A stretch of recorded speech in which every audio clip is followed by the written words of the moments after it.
What is up, guys? Your favorite YouTuber is back with another banger. And today's video is about the carnivore diet, about the agriculture scam. So, why should you trust me? Why not trust some random doctor?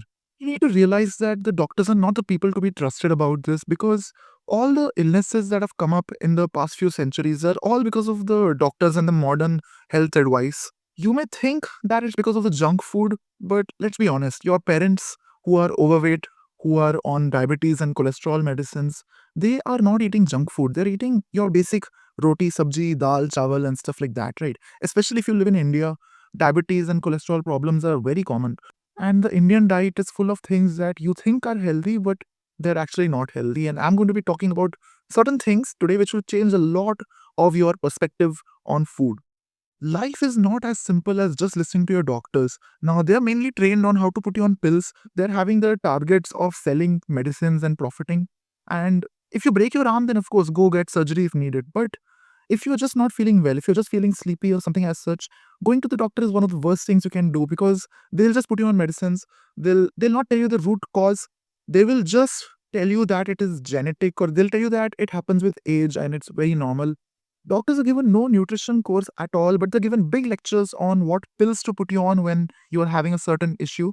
They're taught more about how to cure something, but they're not taught much on how to actually live a perfectly healthy life such that issue never even happens in the first place.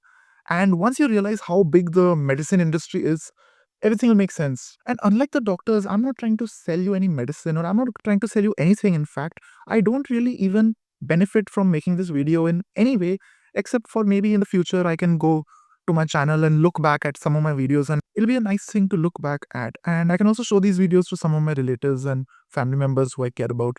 And I'm not lying to you, I'm not trying to sell you anything. And this channel is the most trustworthy source of information that you can refer to. And you can experiment with stuff yourself. You can comment down how the things go, and I'll try to respond to every comment as honestly as possible. Now, those of you who would say that, Mudit, I can't trust you because I asked ChatGPT and ChatGPT said that the carnivore diet is bad for you. It can increase the cholesterol and it can clog your arteries and you can have a heart attack and die.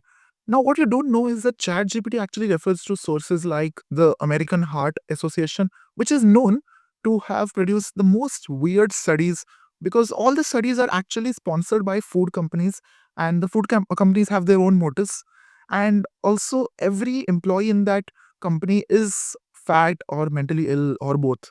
And I have made this video while trying to refer to as many independent sources as possible. So I'll also try to keep sharing the links in front of you. And you can try checking out those links if you ever doubt any information that I'm showing you, because I'm not lying about anything. Eventually, things will click to you about how the carnivore diet is actually one of the best diets for us. Now, before we begin, I would like to say that I don't support the killing of animals. I'm a human too. Even I feel bad for the animals that need to die for us to get the meat that we want. But that is just the reality of life. For one organism to survive, some other organisms need to die. And even agriculture kills a lot of bees, snakes, rats, and stuff. You may think that eating vegetables is perfectly safe for the environment, but the farming process itself kills a lot of small animals and insects. But if you kill one cow, which is bad, I know I don't support the killing, but if you kill one cow, you can actually live off the meat for around a year. And the nutrition that you will get from cow meat is million times better than the nutrition that you would get by farming, by growing vegetables, and by eating rice, dal, and stuff like that. So by becoming a vegan, you're still killing a lot of animals, but you're also causing a lot of harm to your own health. Now, let's be honest. Now, we all know that being a vegan is not good for our health. Every vegan person looks like skin and bones, and they're very malnourished. And if you think of a vegan person, the first thing that comes to your mind is a skinny, fat, ugly, weird, weak, unmotivated person. Being a vegan without taking supplements is deadly, and also milk is one of the very few things that is carrying the health of vegetarian people. That's why vegetarian people look a little better than vegans. But if you look at a carnivore person, a person who's eating as much meat as possible, he's mostly always muscular. So which one do you want to be? Now, if you're training for a sport, especially if the sport is speed or strength dominant, you would suffer badly if you're a vegan. Being a vegan is a big disadvantage. I'm not going to go into too much of detail in this because you all know that being a vegan is going to make you slower and weaker. Now, let's just talk about speed, okay? Because I'll not get into the strength part, but let's just talk about speed first, okay? How many people do you think have run 100 meters in lesser than 10 seconds? That's a very good milestone, right? It's only around 205 people in the entire world. And how many do you think have ran 200 meters in lesser than 20 seconds? That's again a good milestone. That's a little lesser. That's around 112. And if you look at 400 meters in lesser than 44 seconds, that's like very difficult. And that's been done by only around 10 people. Some people have done like multiple of these milestones. So in total, there are around 250 or 300 people who have done at least one of these. Out of these 250 or 300 people, how many do you think were a vegan? 20? No? 10? What do you think? Honestly, let's be honest. What do you think? 5? 2? The answer is 0. No vegan person has ever completed any of these achievements ever. Just look at how a vegan runs. He looks. Now you might be thinking that why can't a vegan diet be good? Like, what is it lacking? Like, why can't it be good? Like, even I wish that it would have been as good as a carnivore diet. Now, I'm not going to talk about this much in this video because this video is about the carnivore diet, but I can make a video about this as well, like why the vegan diet is not very good. But the main concept is that you need to eat much more calories to get the same amount of protein, and even the protein that you do get is going to be inferior in terms of absorption. Like just simply consuming the same amount of protein, like grams wise, doesn't necessarily mean that it'll have the same effect on your body.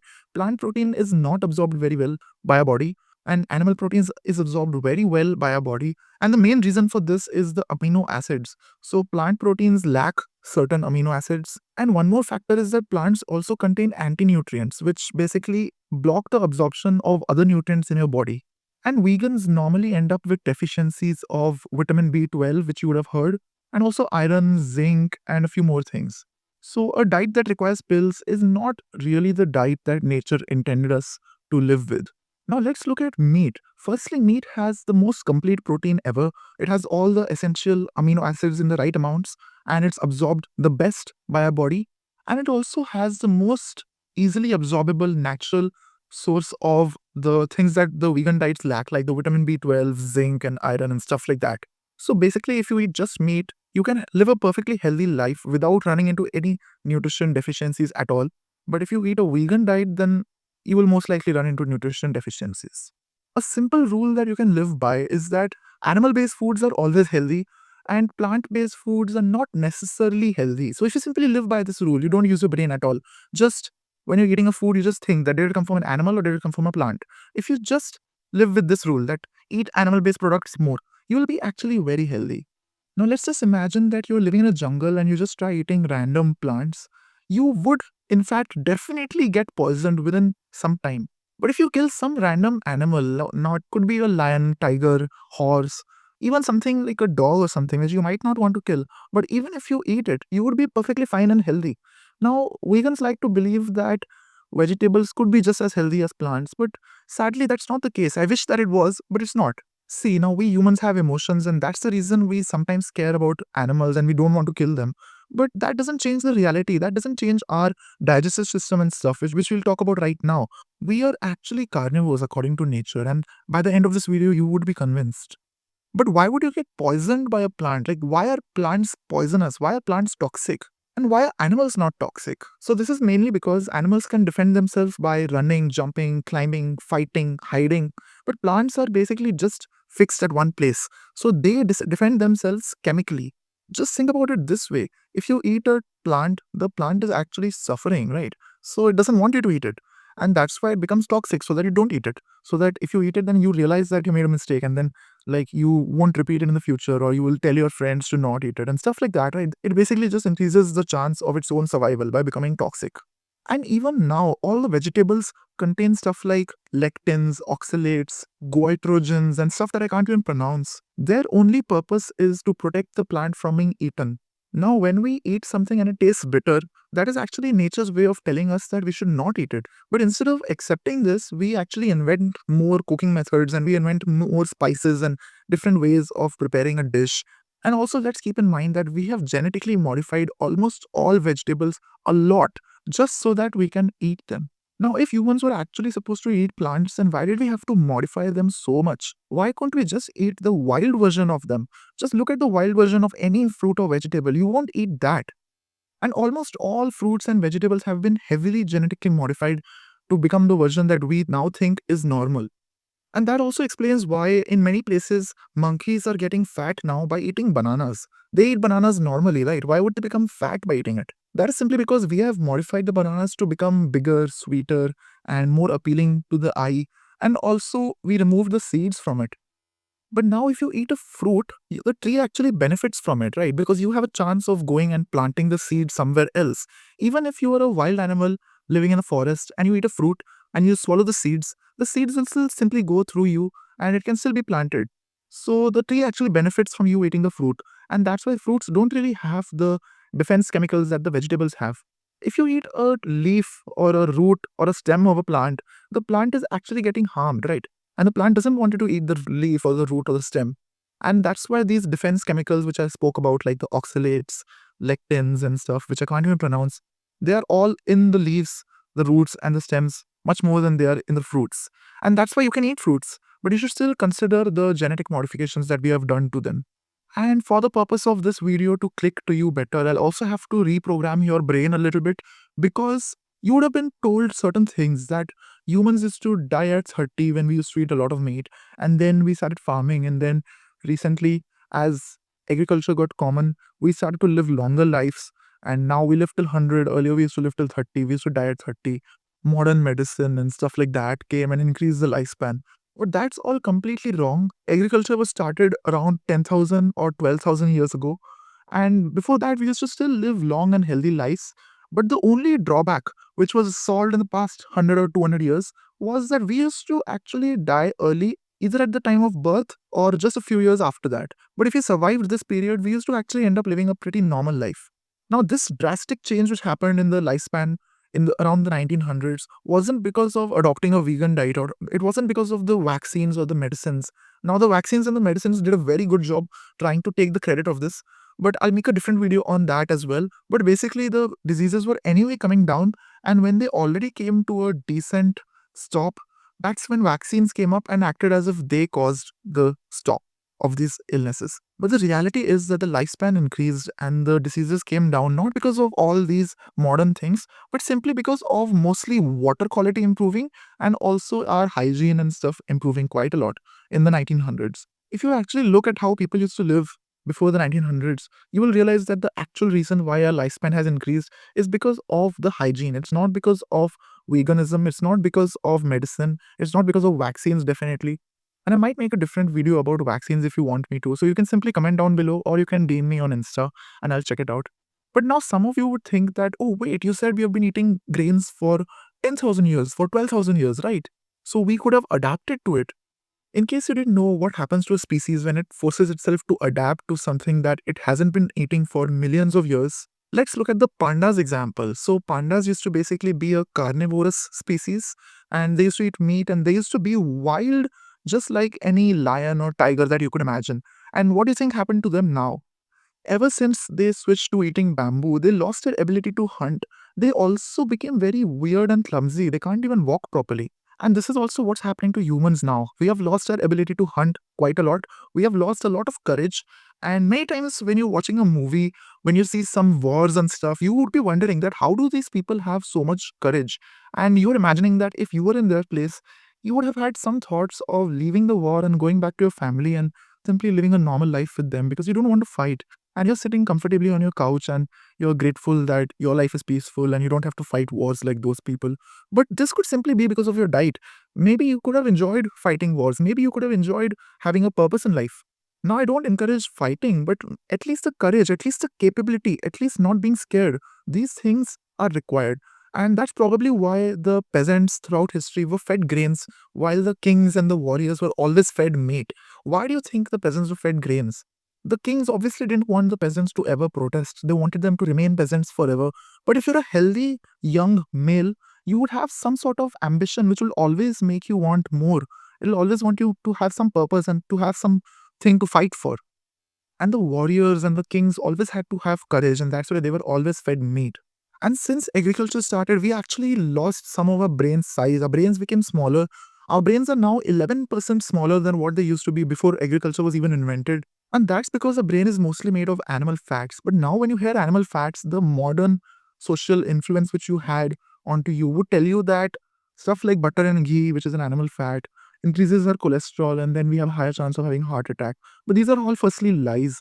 I've made a video on this already. You can go check it out. It's called the cholesterol scam, link in the description. But basically, our brain needs a lot of cholesterol. And even the other things like DHA and EPA, which is extremely required by our brain, these things are not really found in plants at all. And this is probably why the brain related issues in the modern world are increasing quite a lot. So things like Alzheimer's are very common these days. And it's common sense that forcing a species to adapt to something that it was not eating for the past millions of years could have been a bad idea, right? So now let's look at our digestive systems. Now, this is a very big indication of how we are actually carnivore species. We are not herbivores. We might not even be omnivores. We are mostly a carnivore species. So many of you would have heard of the pH scale, right? So the lesser a number is on the pH scale, the more acidic it is, and the more it is, the more basic it is. So our stomach actually has acid, so we can measure how acidic it is, right?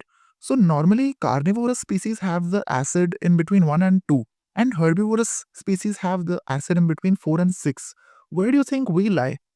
We actually lie in between 1 and 1.5, which makes us even more acidic than many of the other carnivorous species. And we've also been told to eat fiber because fiber is good for digestion, right? But what you have not been told is that we can't even digest cellulose. Our body cannot digest cellulose at all. And what that actually does is it slows down your digestion a little bit, which is a good thing in some ways because if you're consuming carbohydrates and sugar, then if you digest it fast, then the sugar in your bloodstream actually increases fast.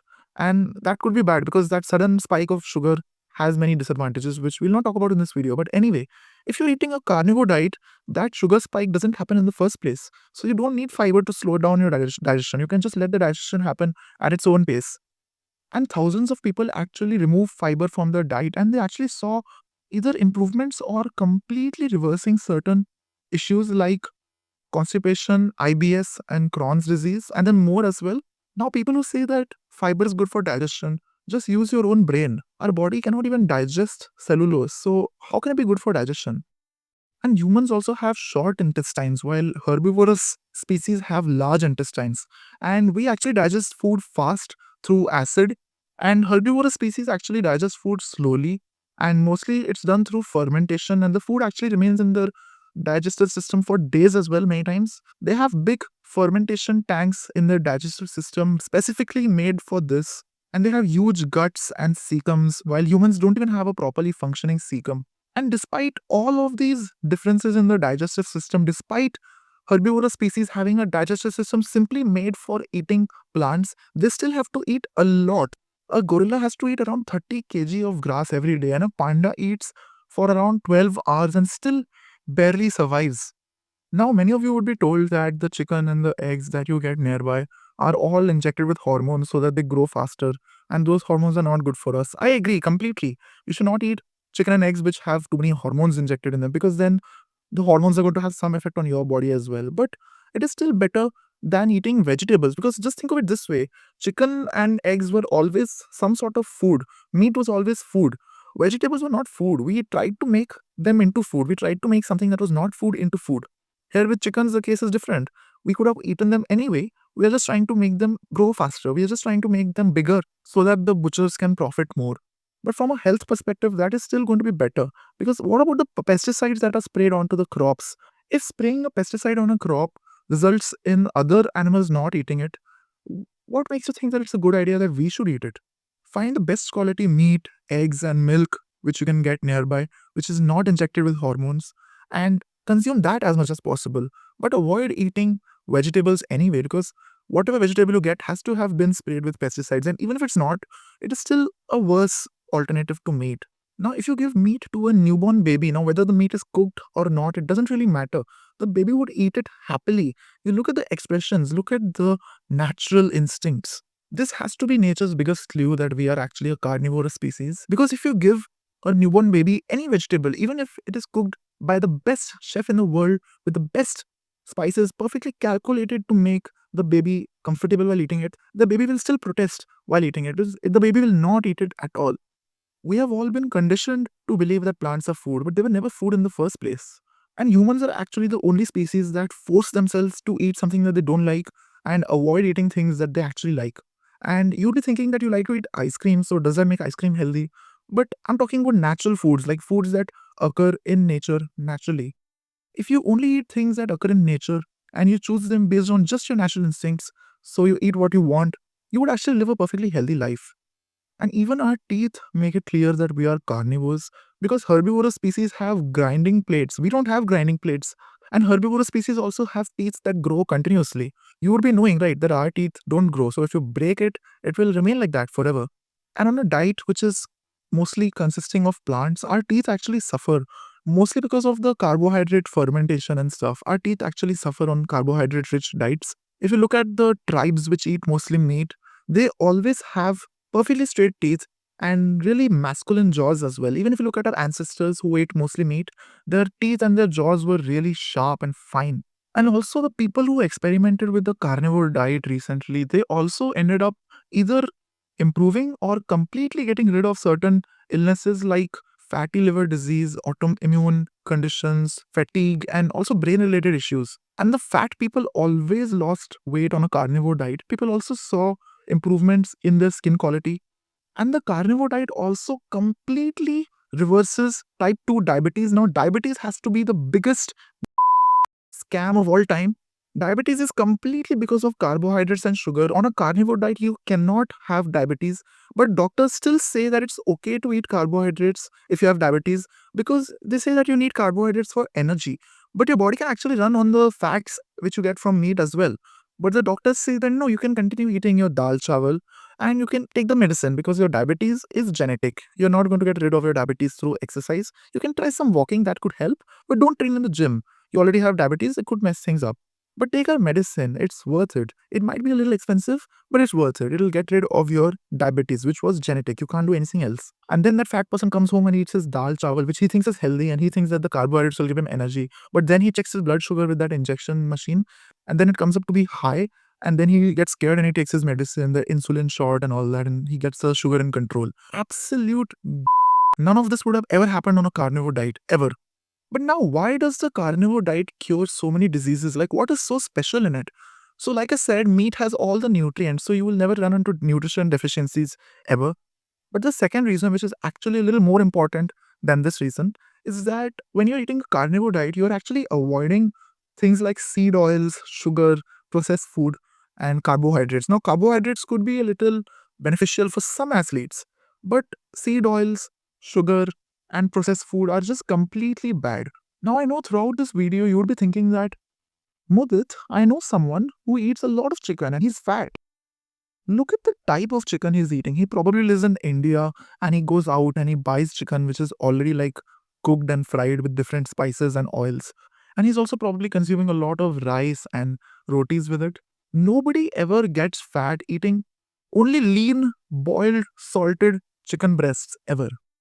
Meat was never bad. Meat was always considered a reward, considered something very healthy. Sugar was rare. Seed oils didn't even exist until a few hundred years ago. And at the time, heart attacks didn't even happen. And in around the 1900s, when things like seed oil started to get popular, that's when heart attacks started to happen for the first time. And that's when the experts came in and they thought that, okay, since seed oils came and heart attacks came at around the same time, it means that seed oils are healthy and surprisingly butter and ghee cause heart attacks. It makes no sense, right? And we are finally realizing this scam now. It's 2026 now. The carnivore diet is not extreme. The carnivore diet is, in fact, a normal, original diet, and we evolved on meat. We ate meat throughout history. Plants were not really food, they were either a backup option if we couldn't hunt successfully for a day, or plants are used as medicine. We are not an omnivorous species, we are a carnivorous species, which in between our journey, we felt bad about killing animals and then we tried to invent alternatives which were inferior. So, guys, that is basically it for this video. If you enjoy videos like this, do subscribe so that you don't miss out videos like this in the future. And also, do suggest this channel or these videos to some friend of yours who could benefit from this. And also, if it's been a while since I've uploaded this video, do check out the description or the pinned comment. There might be a link. And also, do remember this logo. That link which will be there could be of your interest. It could be beneficial. So do check that out. And that's it. Thanks for watching, and I'll see you all in the next video.